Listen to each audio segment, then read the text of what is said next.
Bonjour à toi ma douce et bienvenue sur LMG Podcast, le podcast dédié aux mamans solo et entrepreneurs. Dans cet épisode, on va voir quelle est la plus grosse difficulté que l'on rencontre quand on se lance dans l'entrepreneuriat. Donc encore une fois, je vais te partager mon expérience et te donner mes petits conseils. Je vais attaquer directement en rentrant dans le vif du sujet, à savoir, pour moi, le plus gros souci quand on se lance dans l'entrepreneuriat, c'est le manque de légitimité. Puisque concrètement, quand on se lance, c'est soit on est passionné par quelque chose et on décide d'en faire un business. Soit on a des compétences qu'on sait qu'on peut exploiter dans un business, donc on se lance là-dedans. Soit, on va se former pour développer des compétences et en faire un business. Donc moi, je fais partie de la troisième catégorie de personnes qui s'est formée à un métier que je ne connaissais pas du tout. Mais je sais qu'en me formant, il en est ressorti que j'étais hyper douée pour ce domaine-là et que ça a été une révélation pour moi comme je te l'ai expliqué.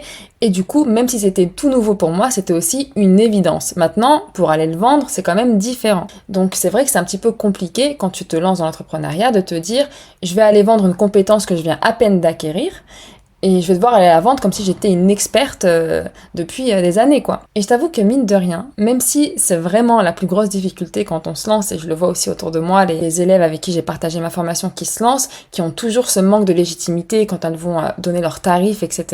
Je t'avoue que moi, personnellement, j'ai pas vraiment vécu la chose de la même façon. Tout simplement parce que tu te souviens, je t'avais expliqué que moi, quand je me suis lancée, ce que j'ai fait, je suis partie voir mes copines qui avaient des business et je leur ai dit, voilà, moi je te propose de t'offrir un site web à prix coûtant.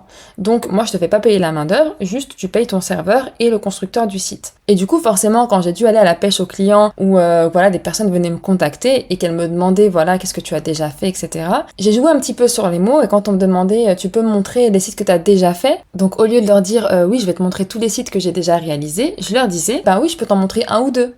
C'est pas que je pouvais t'en montrer un ou deux, c'est que j'en avais seulement un ou deux sous la main. Mais je jouais un petit peu sur les mots pour éviter de montrer que je venais à peine de me lancer. Du coup, ce que j'ai fait, c'est que je me suis vraiment mise dans la peau d'une personne professionnelle qui avait fait ce métier depuis 10 ans et j'en parlais déjà tellement avec passion que du coup, forcément, on voyait pas trop que je venais à peine de me lancer.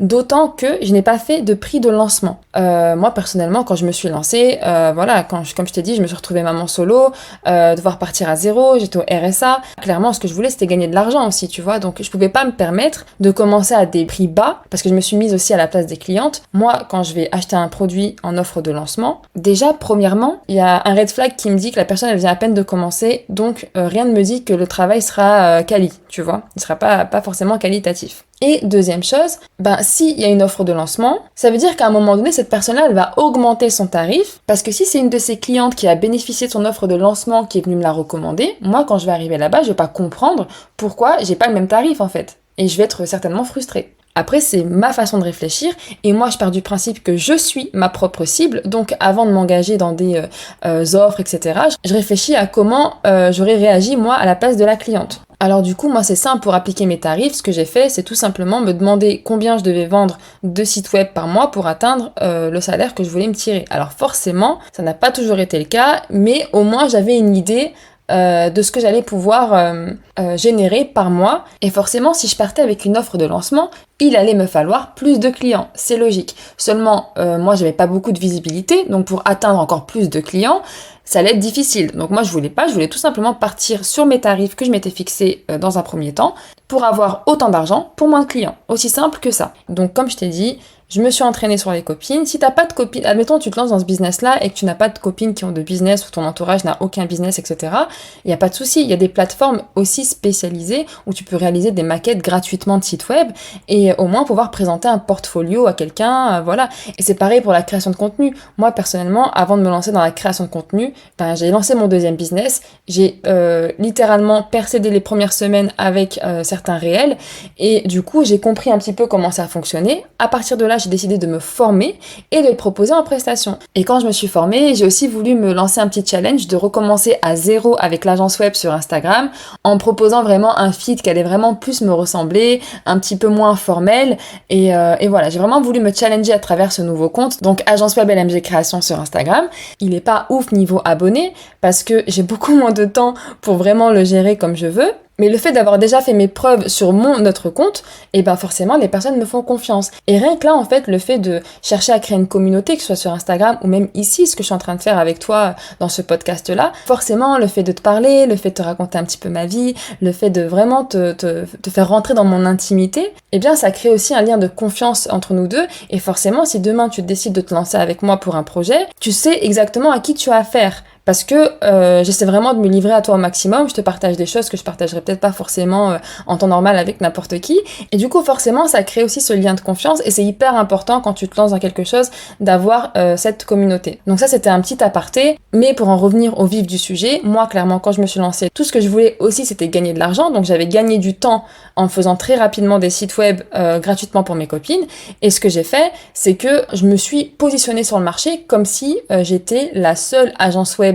dédiée à l'entrepreneuriat féminin. D'ailleurs, tu dois très bien voir que quand je parle de mon agence web, je ne dis pas je suis une agence web dédiée à l'entrepreneuriat féminin. Non, je vais te dire que je suis l'agence web dédiée à l'entrepreneuriat féminin. Alors peut-être qu'on est 15 000, certainement, mais moi je me positionne comme étant la seule, parce que je rentre dans ce personnage où je n'ai plus à faire mes preuves concernant mon expertise. Je sais ce que je fais, je sais dans quoi je m'embarque, je sais dans quoi je t'embarque, et du coup, eh bien, j'ai besoin de me mettre dans cette peau-là de personne qui a fait du webmastering depuis 20 ans, et qui est totalement capable de répondre à toutes tes exigences en matière de site web, de référencement et de gestion des réseaux sociaux. Donc voilà, en somme, pour résumer, moi je te dirais que si tu dois te lancer dans un business, premièrement, évite un max de faire des offres de lancement, parce que ça atteint ta crédibilité. Automatiquement, on se demande si on va avoir un travail qualitatif et on va peut-être pas venir vers toi. Évite aussi de commencer avec des bas prix, parce que du coup, tu enlèves de la valeur à ton travail, et quand tu vas vraiment vouloir augmenter tes prix, parce que tu vas vite te rendre compte que finalement, autour de toi, ta concurrence, elle a aucun mal à monter ses tarifs, eh bien tu seras un petit peu coincé, parce que malheureusement, la communauté que tu auras mis du temps à créer, eh bien elle va pas te suivre tout simplement parce qu'elle va dire attends, comment ça, elle commençait avec tel tarif, aujourd'hui elle me propose tant. C'est pas possible. Donc voilà, je te conseille de commencer directement avec tes tarifs.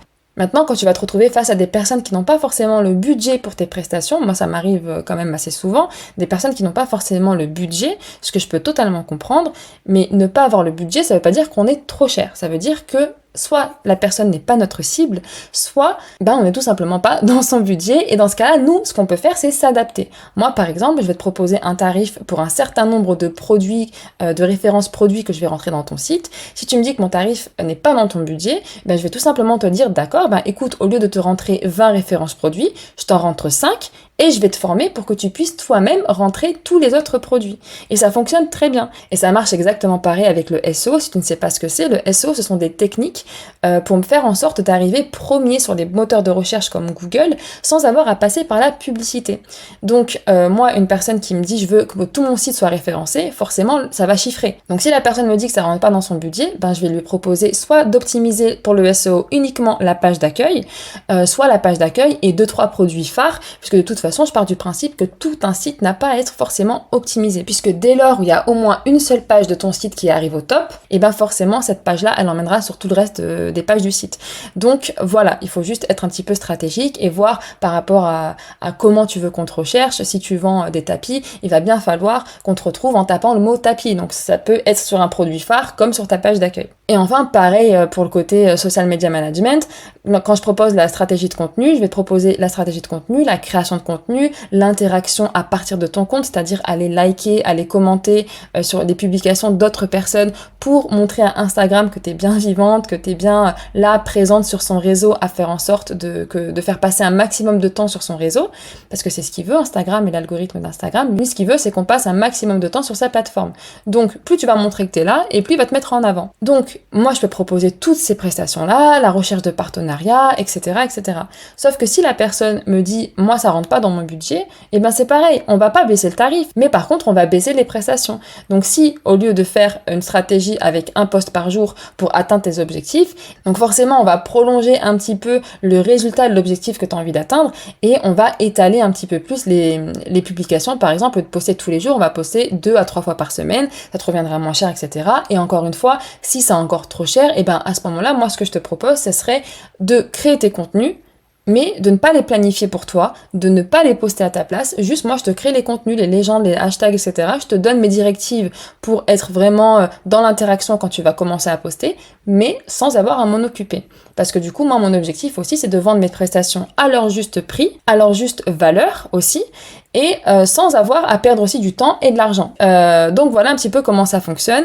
Et pour moi, ce manque de légitimité, il va partir dès lors où tu vas prendre conscience de la valeur de ton travail. C'est ce qui va faire que tu vas pas baisser tes prix, c'est ce qui va faire que tu vas pouvoir vendre ton produit vraiment à sa juste valeur et que tu ne vas pas perdre aussi en crédibilité. Donc je te fais un petit récap de mes conseils. Déjà, lance-toi dans un business soit où tu es super compétente, soit qui te passionne, ou alors forme-toi dans un domaine où tu sais d'avance que ça va cartonner, du moment que ça répond à un besoin précis, mais fais en sorte que ce domaine-là te plaise. C'est primordial pour ta réussite dans tous les cas. Ensuite, oublie tout ce qui va être offre de lancement, promotion, etc. Non, toi tu vas en soum faire ta gratuité, faire tes petits prix, et en public, tu vas montrer que t'es une pro, que t'es une experte dans ton domaine et qu'on trouvera pas mieux que toi. Et enfin, tu acceptes que si tes tarifs sont trop chers pour certaines personnes, eh bien non, c'est pas trop cher, c'est juste pas dans leur budget ou alors ce n'est juste pas ta cible. Donc soit tu t'adaptes, soit tu dis ciao.